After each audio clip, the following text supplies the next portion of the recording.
Hello students, welcome back to my YouTube channel. आज हम English grammar का एक बहुत इजी और इंटरेस्टिंग टॉपिक सीखने वाले हैं, दैट इज़ प्रेपोजिशंस। और आज की क्लास में हम सिर्फ दो प्रेपोजिशंस अंडर एंड अबव पढ़ेंगे। तो वीडियो को एंड तक ज़रूर देखिएगा क्योंकि एग्जाम्पल के साथ आपको बिल्कुल क्लियरली समझ आ जाएगा। तो चलिए शुरू करते हैं। सबसे पहले हम बात करेंगे अंडर प्रेपोजिशन के बारे में। तो अंडर मीन्स नीचे। जब कोई चीज़ दूसरी चीज़ के नीचे होती है तब हम अंडर प्रेपोजिशन का यूज़ करते हैं। And second is above. जब एक चीज़ दूसरी चीज़ के ऊपर होती है और दोनों चीज़ें एक दूसरे को टच नहीं कर रही होती हैं तब हम यूज़ करते हैं अबव प्रेपोजिशन का। अब हम इसको पिक्चर्स की हेल्प से समझते हैं। देखिए, फर्स्ट पिक्चर के अंदर जो कैट है वो चेयर के नीचे है, तो यहाँ पर हम अंडर प्रपोजिशन का यूज़ करेंगे। The cat is under the chair. और इस पिक्चर के अंदर देखिए जो फोटो है वो वॉल पर लगी हुई है बेड के ऊपर, और जो फोटो है वो बेड को टच भी नहीं कर रही। देन हम यूज़ करेंगे अबव प्रपोजिशन का। The photo is above the bed. और इस पिक्चर के अंदर जो बॉल है वो टेबल के नीचे है, तो हम यहाँ यूज़ करेंगे the ball is under the table. और इस पिक्चर के अंदर जो सन है वो क्लाउड्स के ऊपर है and we will use above preposition. The sun is above the clouds. The sun is above the clouds. और इस पिक्चर के अंदर जो बॉय है वो पेड़ के नीचे बैठा है। Then the boy is under the tree. इस पिक्चर में जो बर्ड है वो पेड़ के ऊपर से उड़कर जा रहा है। देन यहाँ पर हम अबव प्रपोजिशन का यूज करेंगे। The bird is flying above the tree. चलो एक बार इन सबको हम दोबारा से रिवाइज करते हैं। The cat is under the chair. The photo is above the bed. The ball is under the table. The sun is above the clouds. The boy is sitting under the tree. And in this picture, the bird is flying above the tree. अब हम कुछ fill in the blank solve करेंगे, तो चलिए start करते हैं। First one is the cat is dash the table. Cat is under the table. The cat is under the table.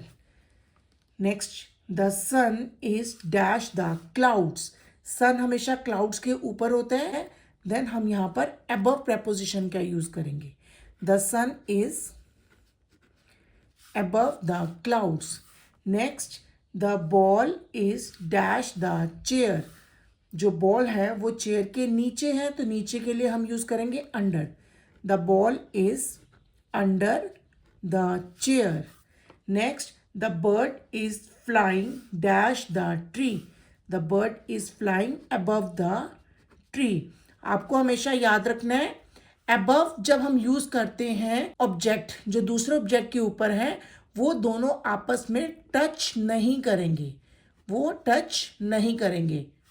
Next, the bag is dash the desk. The bag is under the desk. The picture is dash the blackboard. The picture is above the blackboard. The boy is sitting dash the tree. The boy is sitting under the tree. The fan is dash our heads. The next one is next, the fan is dash our heads. The fan is above our head. Next, the dog is sleeping dash the bed. The dog is sleeping under the bed. Dog जो है वो bed के नीचे सो रहा है। Then we will use under. Next, the aeroplane is dash the clouds. The aeroplane is above the clouds. जो aeroplane है वो बादलों के ऊपर उड़ता है ना, तो हम यहाँ यूज़ करेंगे अबव। तो यहाँ पर आप कंफ्यूज मत होना, अंडर यूज़ करेंगे हम। नीचे, जब एक ऑब्जेक्ट दूसरे ऑब्जेक्ट के नीचे है then we will use under, और अबव यूज करते हैं हम जब एक ऑब्जेक्ट दूसरे ऑब्जेक्ट के ऊपर होता है और साथ में वो दोनों ऑब्जेक्ट एक दूसरे को टच नहीं कर रहे होते। अबव यूज करते हैं हम जब एक ऑब्जेक्ट दूसरे के ऊपर होता है। अगर एक ऑब्जेक्ट दूसरे ऑब्जेक्ट के ऊपर है और वो एक दूसरे के कांटेक्ट में है, एक दूसरे को टच कर रहे हैं, तो हम वहाँ पर ऑन प्रपोजिशन का यूज करते हैं। लाइक द बुक इज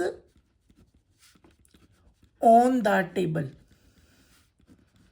जो बुक है वो टेबल के ऊपर है, तो वहां पर हम ऑन का यूज करते हैं। जैसे देखिए इन पिक्चर्स में, यहाँ पर इन पिक्चर में देखिए जो प्लेट है वो टेबल के ऊपर है। Plate is on the table. यहाँ पर देखो the girl is on the chair, the girl is sitting on the chair. और यहाँ पर the shoes are on the rack. यहाँ पर देखो जो शूज हैं और रैक हैं वो एक दूसरे को टच कर रहे हैं। शूज और रैक एक दूसरे को टच कर रहे हैं, दैट्स वाई हम यहाँ पर ऑन यूज कर रहे हैं। ठीक है, यहाँ पर प्लेट और टेबल एक दूसरे के कांटेक्ट में एक दूसरे को टच कर रहे हैं, हम ऑन यूज कर रहे हैं। तो ऑन का मतलब भी ऊपर होता है और अबव का मतलब भी ऊपर होता है, लेकिन हमने अबव यूज करना है जब एक ऑब्जेक्ट दूसरे ऑब्जेक्ट को टच नहीं कर रहा। यहाँ पर देखो जो सन है वो क्लाउड्स के ऊपर है, लेकिन सन जो है वो क्लाउड्स को टच नहीं कर रहा, दैट्स वाई हम यहाँ पर अबव यूज कर रहे हैं। ठीक है, जो बर्ड है वो ट्री के ऊपर है, लेकिन बर्ड ट्री को टच नहीं कर रहा, तो यहाँ पर हम अबव यूज कर रहे हैं। तो अबव यूज करते हैं जब एक चीज दूसरे के ऊपर होती है और वो दोनों एक दूसरे को टच नहीं कर रहे होते। अगर वो एक दूसरे को टच करेंगे तो हम ऑन यूज करेंगे। अगर वीडियो हेल्पफुल लगी हो तो लाइक, शेयर एंड सब्सक्राइब जरूर करें। मिलते हैं नेक्स्ट वीडियो में। Thank you for watching. Bye bye.